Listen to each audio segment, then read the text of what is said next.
Okay, conversion muna. Good morning, good afternoon, good evening, everyone. Amen. And a happy Merry Christmas sa ating lahat.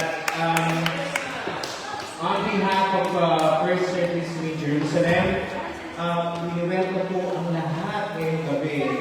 Luma, kababago, meron tayong bagong hatak po ni Sister Richard, si Sister RC. Amen. Tapos Bible study at Brother Andrew, Pastora Hayes, S.A. galing sa Itanya, si Ate Del, si Sister Bart. Welcome sa ating Christmas event ngayong gabi. So, bago lahat, I'll tell you about my remarks today. Today, we pause to reflect on the true meaning of Christmas. The birth of our Savior, Jesus Christ, the light of the world. His birth is a story of hope, joy, and God's incredible love. Kaya ngayong gabi, napaka-special kasi marami mag-represent mamaya ang Mesru, ang cluster, Ate Annabelle, Group 1 and 2. Ayan, so dapat magalak tayo. So, before we begin, may we call the scripture reader, Brother Charlie, sa ating first reading. Thank you.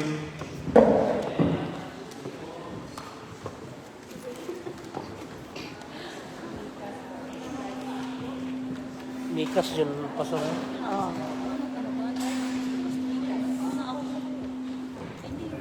Merry Christmas! Merry Christmas! First reading ay ating matatagpuan sa Mikas 5, 1 to 15. Okay na po? Amen. Mga taga-Jerusalem, tipunin ninyo ang inyong mga hukbo, sapagkat kinukubkub na tayo ng mga kaway. Sinasalakay na nila ang pinuno ng Israel. 2. Sinabi ng Panginoon, Bethlehem, Ephrata, kahit na isa ka na pinakamaliit na bayan sa Juda, magagaling sa iyo ang taong maglilingkod sa akin bilang pinuno ng Israel. Ang kanyang mga ninuno ay kilalang kilala noong unang panahon. 3. Kaya nga ang bayan ni Yahweh ay ibibigay niya sa kamay ng mga kaaway hanggang sa isilan ng babae ang sanggol na mamumuno. Pagkatapos ang mga Israelitang biniyag ng ibang bansa ay kanyang ibabalik sa kanilang mga kababayan. 4. Pagdating ng pinunong ito, bayan sa mga Israel ni Yahweh sapagkat ang kanya ang kanilang pagkabalik sa Yahweh na kanyang Diyos. Kaya umuhay sila ng mapayapa sa paring mundo ang kanyang kalituhan. 5. At sa kanila magmumula ang kapayapaan. 6.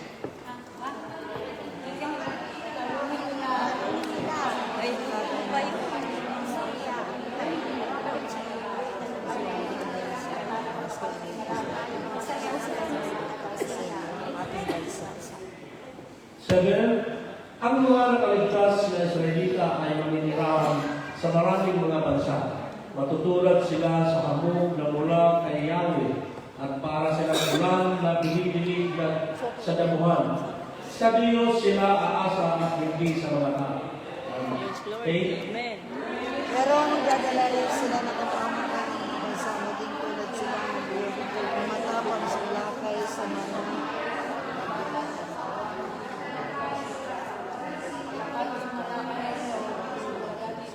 Nine, sasakupin at papatayin ng Israel ang kanyang mga kaaway. 10. At sa araw na iyon, sabi ni Yahweh, aalisan ko kayo ng mga kabayo at sisirain ko ang inyong mga karwahe. 11. Gibayin ko ang inyong mga lungsod at ibabagsak ang magtitibay ninyong tanggulan. 12. Wawasakin ko ang inyong mga gimat at mawawala na rin ang mga manghuhula.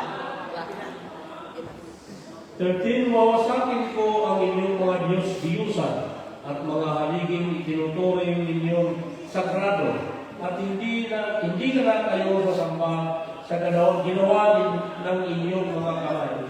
14. Dudurugin ko na rin ang inyong mga Diyos ng Asera at iguguho ang inyong mga lungsod. 15, sabay-sabay tayo.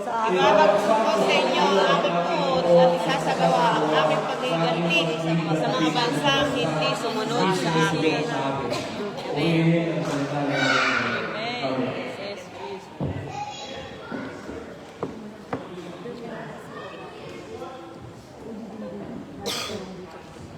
And let's pray po. Let's bow our head. Maraming Diyos na mga pagkakas sa lahat. Lord, Panginoon, maraming salamat sa gabi ito, Lord God, na kami ay minigilatan at ginabayan, Panginoon.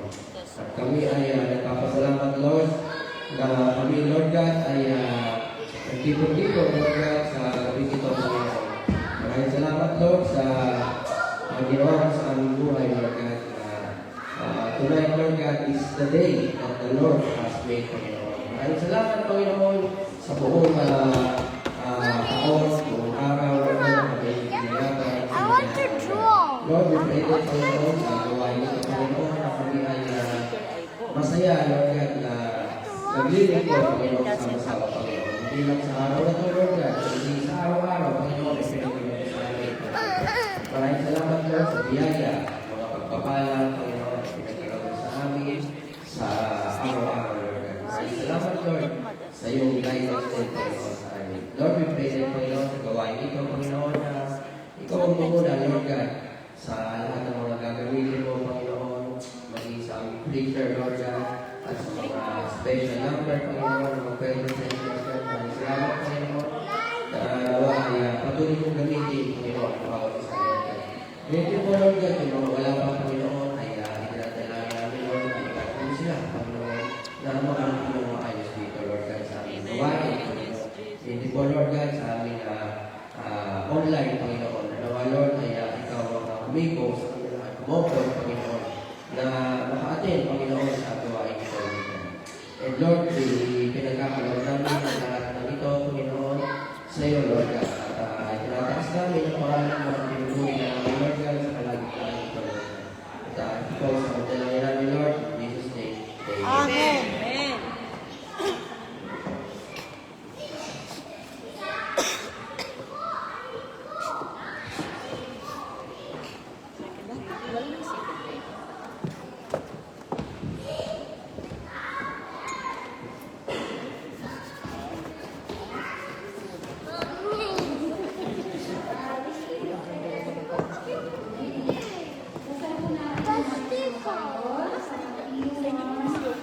Matthew 1. Ask Kuya to share it.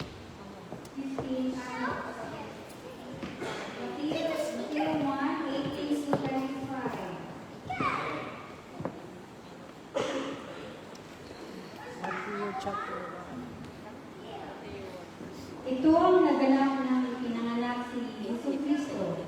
Si Maria na kanyang ina, si Jose, nakatakda ng magkakasal. Ngunit bago sila nakasal, nalaman ni Maria na siya ay tao sa pagpunta ng kapangyarihan ng Espiritu Santo. 19. Subalit dahil isang matuwid na tao si Jose na kanyang magapangasawa at ayaw nitong malagay sa kahihiyan si Maria, binalak niyang hiwalayan si Maria ng kalihim. 20. Ngunit habang itinag-iisipan nito ni Jose, nagpakita sa kanya sa panaginip ang isang anghel ng Panginoon. Sinabi nito sa kanya, Jose, anak ni David, huwag kang matakot na pakasalan si Maria, sapagkat isang doon na dinadala, niya ay mula sa Espiritu Santo. 21. Magsisilang siya ng isang batang lalaki at Jesus ang ipapangalan mo sa sanggol sapagkat ililigtas niya ang kanyang bayan sa kanilang mga kasalanan. 22. Nangyari na ang lahat ng ito upang matupad ang sinabi ng Panginoon sa pamagitan ng propeta. 23. Pumili ako sa birhen at magsisilang ng isang sanggol na lalaki at tatawagin itong Emmanuel. Kasama natin ang Diyos. Amen. 24. Nang mag-ising si Jose, sinunod na niya ang utos ng anghel ng Panginoon at pinakasalan niya sa Maria. 25. Sabay-sabay na tayo. Lalaki, ate sa mga pinangalan ni Jose sa sanggol. Amen. Amen. Can you fix your shoes?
ba kayo? Kumanta kayo rin?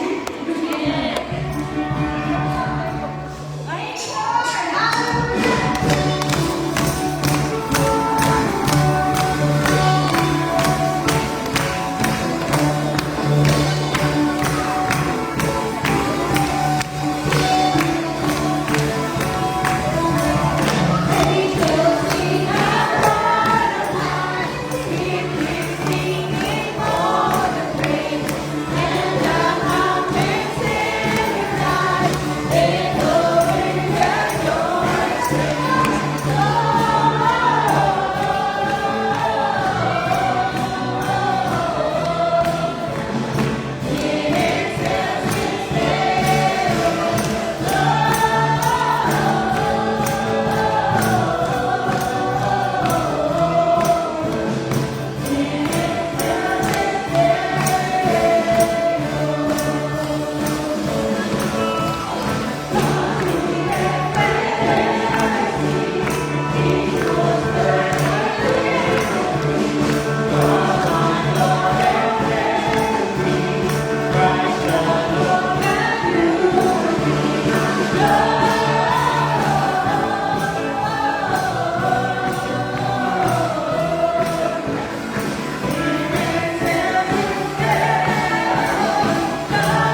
Jesus of the center of it all. Jesus of the center of it all. From the beginning to the end, it will always be, it's always been Jesus. Jesus.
Lloyd, saan ang ating bisita?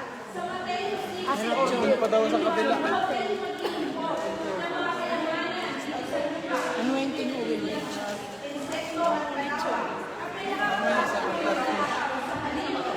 Mga tinawag Hindi naman dumating. kahit si Vernon.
Sa akin, please. Sa akin, please.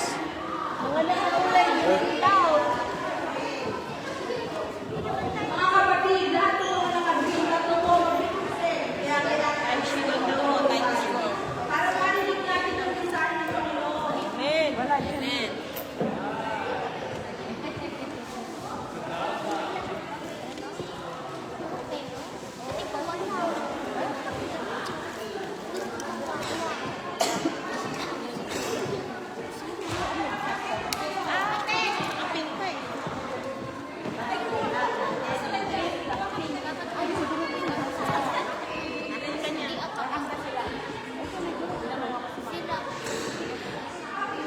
Ikaw na lang sa gitna. Doon ka sa gitna. Miyos. Sa gitna ka, TJ. Yan, sa gitna ka. Para ikaw ay ano. Sayang ang kanyang t-shirt. Di ba?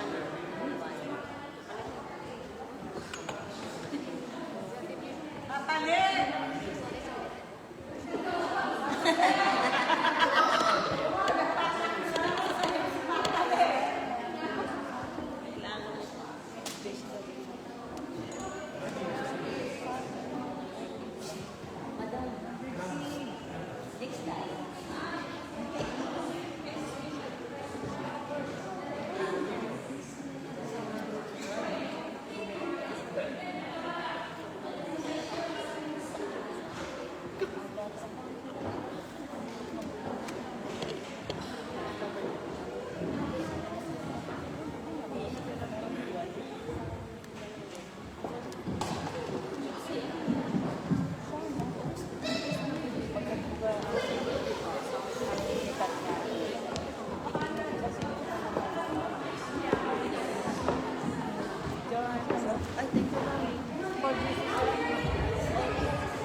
Jean, dali.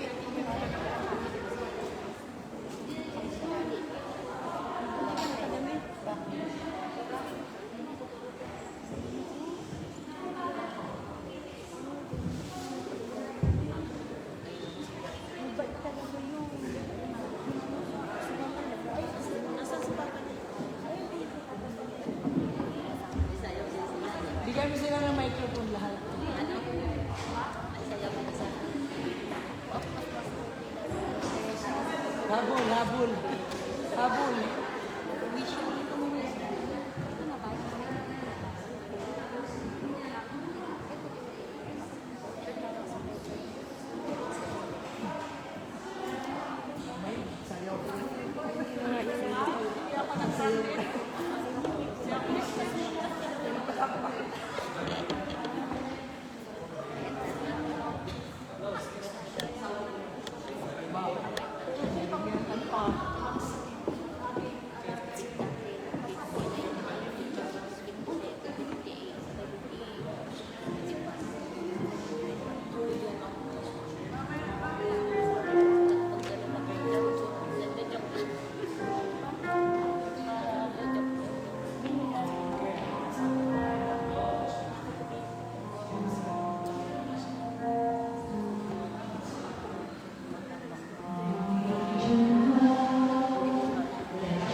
clothing. Unang word natin ay cross. Ganyan, cross. Ang Christmas ay nag-umpisa, pero ang highlight, yung pinakamahalagang gawain ni Jesus Christ sa lupa, ay cross. Ganyan tayong awit ng Sunday. From the heaven to earth, you show the way. Ang first word natin, in 9 words of Christmas, ay cross. Tayo na natin, crucified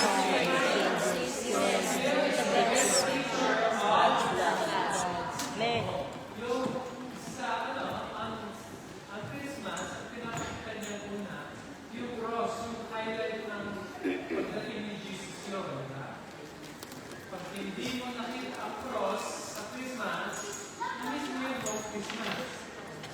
Dahil ang dahilan kung bakit nagkaroon ng Christmas, ay dapat may ipapakong Messiah.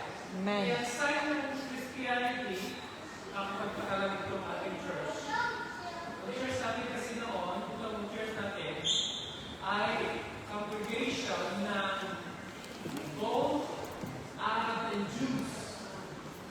Nung una pa lang sa Lea, yung church dito, before 1948, simula si Albert Thompson ng 1800s, matay siya ng 1924. 1800s, nung siya ay nagpapasulo dito, ang mga members niya sa Lea, Arabs and Jews. Gusto lang mga Christians may cross. Kaya lang, nasasaktan na may yun cross. Dahil bakit na Sir Benzi, bakit nasasaktan ng mga Hudyo pag nakikita nila yung cross? Yung cross, kung ginamit ni Hitler, sabi niya, ang utos ni Jesus ay patayin namin kayo. Yung sabi ni Hitler, na si German, sabi nila, kaya namin kayo sinasaktan dahil kayo pumatay kay Jesus. Kailangan mo patay ni Jesus Christ, di ba? Hindi pwedeng hindi mo matay si Jesus. Or else, wala tayo Salvation. kaya ang center ng Christianity ay cross. Kaya na siyempre, in respect doon sa mga Hudyo, ng mga kasama nila na sasaktan, hindi sila na-direct dito sa church natin na cross. Ano niyo ba? May cross sa church natin. Kaya maganda dito sa church natin, pwede mag-invite ng Hudyo. Dahil walang cross. Alam nila, Christian tayo.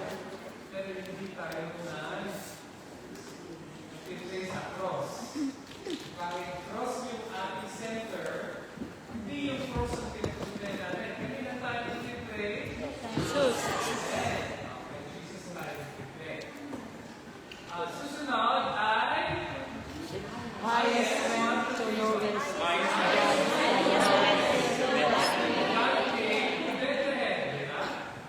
yung pinakamataas daw, ang Sister Tess, pumunta sa pinakamababa nung pumasok ang Diyos sa Bethlehem.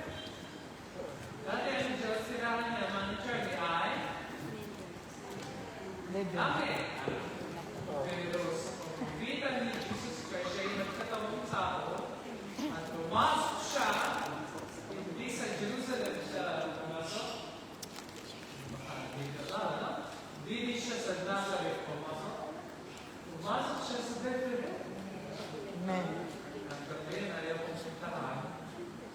Dahil, mas doon. Gusto niyo po isama? Yung po isama. At saka may risk, no? Yung mga alam na hindi mapait. Napansin ko, Sister Jennifer, ang mga araw, sa ibang mga mabait, ang kansin niya na araw. Suspect ko,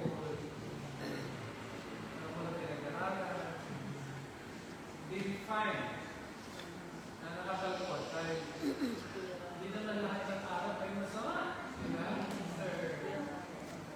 Sir Bala, hindi naman. Marami ko, si Adam Magari, si Raul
Walang May.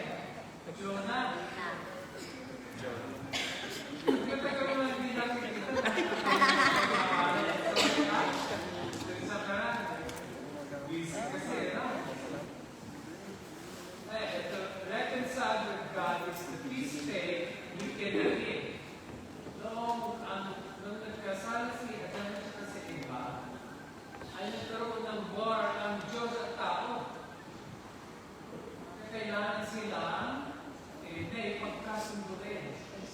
Dapat pagka-reconcile nila. Paano na-reconcile ang Diyos at tao rin? Si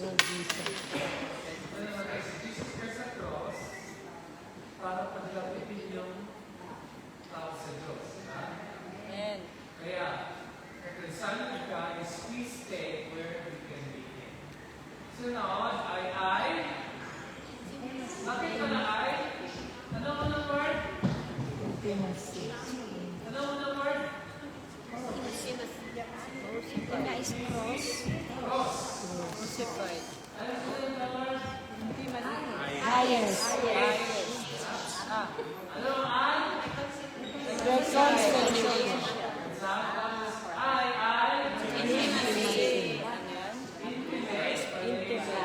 Intimate relationship with God is possible only through the Savior who was born. Savior, ng Melanie, tinanap ng pangalan ay Jesus. diba? Yung, for unto us a child is born, for unto us a son is given. Diba? Kasi daw ay binigay yung kanyang nag-iisang anak, at yung anak na yun, ang pangalan ulit, at Melanie? Jesus. Hindi daw tayo pwedeng maging malapit sa Diyos kung hindi man tayo malapit, ganan. Hindi daw tayo maging malapit sa Diyos kung hindi si Jesus Christ ang maglalapit sa atin. Amen. Amen. Sabihin, naging malapit tayo sa Diyos Ama dahil kay Jesus. Amen. At meron tayong internet. Ano ibig sabihin na internet? Malalim. Intimacy. Relationship natin sa word, sa mga mensahe. Nagka-internet with my mind. So, for internet with my mind, nagkaroon na pala reminder, tapos sumunod siya. Intimacy. Ibig sabihin, intimacy, yung nagkakadikit. Hindi nagkakaiwalay. Ganun dapat ng marriage. May asawa ka naman. I see. Tatlo daw pa na. Tatlo ang anak. Asawa ka nito. Isa. Isa. Asawa ko, no? Nagkakapakasyon siya kayo. Pero yung dapat ngayong mag-asawa, kahit tumatanda na, itinay ka rin. Amen. May communication, ay nagkakalimutan kayo. Amen. Di ba ba, kasi dapat yun, kahit malayo kayo sa isa't isa, sa communication,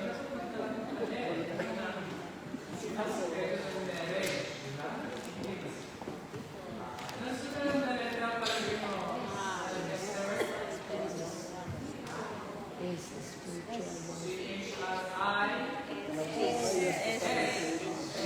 spiritual. Spiritual warfare was won when the sabihin, nanalo daw tayo sa pakikibagang spiritual dahil Jesus Christ ay namatay. Ay ba yun, no? Usually, pagka nananalo tayo, dapat natatalo mo yung kaaway. Pero paano tinalo ni Jesus ang kaaway? Through His death. Di ba nakakapagtaka yun? Na Kilala ni Jesus si Satan kung siya'y namatay. Hindi nung siya'y buhay. Diba? Sabi ni si Satan, yung pagdating ni at ilan yung pagdating ni Satan dito sa pagdating ni Jesus dito sa earth, ang mission ni Satan, patayin si Jesus. Kung naalala mo atin ay si Aring Herodes, yung mabalitaan niyang may haring pinanganak sa Bethlehem, ang ginawa niyo, pinapatay niya lang 2 years old na lang. Gusto niya ipapatay si Jesus. Napatay ba ni Herodes si Jesus? Hindi.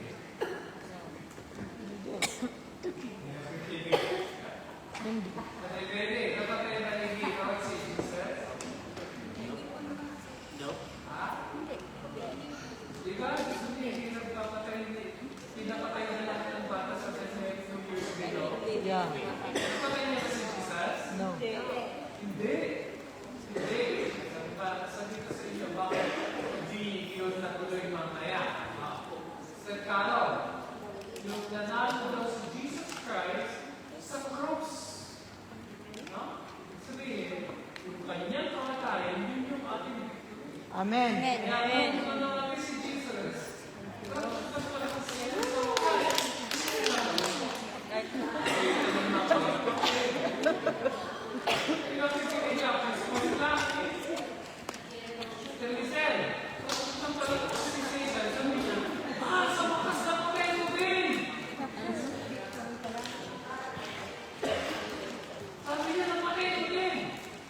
Sabi ni Satan.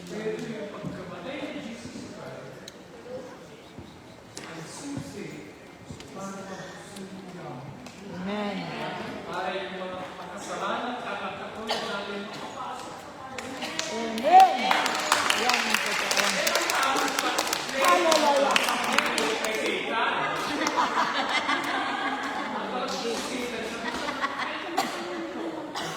ang good news noon, in 3 days is nagkano. Siya ay muli. Oo, yung namatay niya sa cross, hindi niya magiging. Wala na yung namatay na Jesus Christ doon sa cross. Kaya wala tayong cross eh. Dahil hindi yun ang kaya niya, Sister Lisa, palagi natin sila salita, ang symbol ng Christianity ay cross. Sa totoo lang, sa kalang ang symbol ng Christianity ay garden tomb. Amen. Empty tomb. Amen. Yung tomb na walang laman. Sister Jenny. Pagka may mga basta yung mga ibang pasta, kung sa dyan sa garden tomb, kamusta nyo eh? Ito alam nyo, ano ko nang kay Jesus? Wala siya. Hallelujah. Kahit sa tumikot, wala si Jesus Christ sa tomb. Bakit wala si Jesus Christ sa tomb, Jenny? Hindi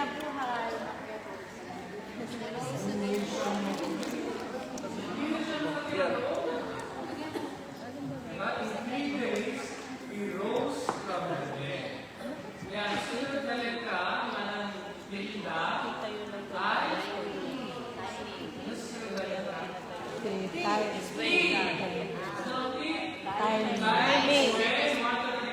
Timing is when God intercedes in His own offensive people. Yung timing ng Diyos, ay talagang tinapat niya. Alam niya na mamamatay siya, pero papatayin siya ni Herod, di ba? Papatayin siya ng mga Pharisee at gusto siya tulong sa mundo. Sabi niya, di ba? Pero nasa harapan na siya ni Christian. Lloyd. Si Lloyd. Hindi ka nakalimutan. Kita ka lang kita eh, di ba?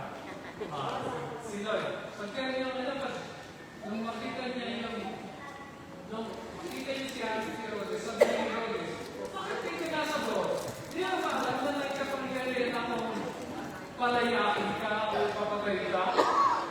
Sabi ni Jesus, Lloyd, wala kang mapangyarihan. Napon. You Napon. Sabi niya, panahon ngayon ng kadiliman at panahon ko na ngayon pupunta sa aking divine mission. Kaya mamamatay ako sa cross.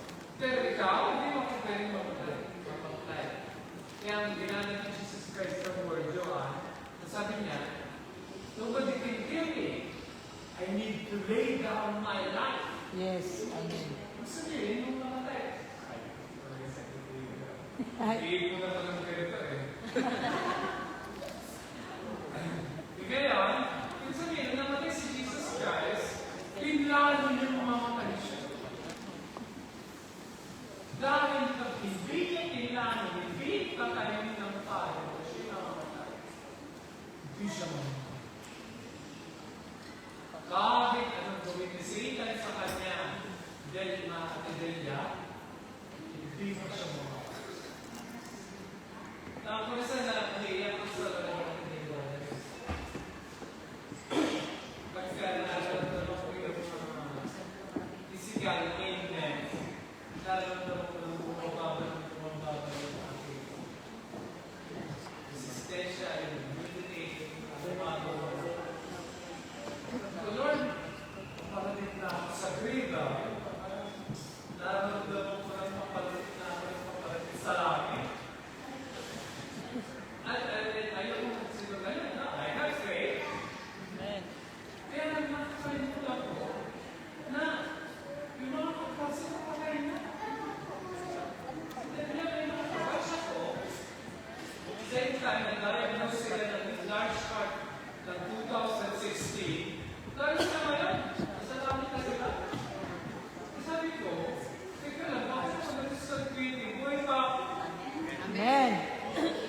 Kaya kung minsan, hindi mo pagpasalamat dahil sa mga nararamdaman mo, hindi mo pagpasalamat yung buhay ka pa. Amen. Nakikita mo, It's not alarming. Thank you. lalakad ka rin. Papunta ng, galing ako ng Texas, uwi ng church, papunta dito, alam mo yung talang lakad ka, nakalimang istasyon ako. Dito, or else, pag ito hindi nakahinga ng tama, kukulapsa ko sa daan. Ayun na naman kukulapsa. Tawagin ko ng bulas niya. Mahaba man ka? Kaya, Look, Sabi, look. Your best friend. kaya minsan natin yung kung minsan ba hindi natin naiintindihan yung timing ng Diyos, minsan natin natin sa Diyos. Lord, bakit? Di ba naman? Sinundo ko, parang pareho. Kaya ang problema ko naman, yung magbaba, kaya kung minsan, kailangan natin appreciate yung sariling time. Amen. At kung minsan kailangan natin Thank you. appreciate yung timing niya. Amen. Thank you, Lord. Minsan kasi, gusto natin unahan, gusto natin, susunod na letra ay M. M. Mother, Mother is the instrument, the son of the Lord. Never is blessed among women. ayaw ko lang i-share dahil ito na exercise tayo. Kaya naman gusto ko sabihin, sa native story ni Mary Mother, yung native story, nativity story, sa kapanganakan ni Jesus Christ, hindi mo pwedeng alisin si Mary sa puso. Napon. Pag Joseph lang, si Joseph di nanganganak. Kailangan may nanay.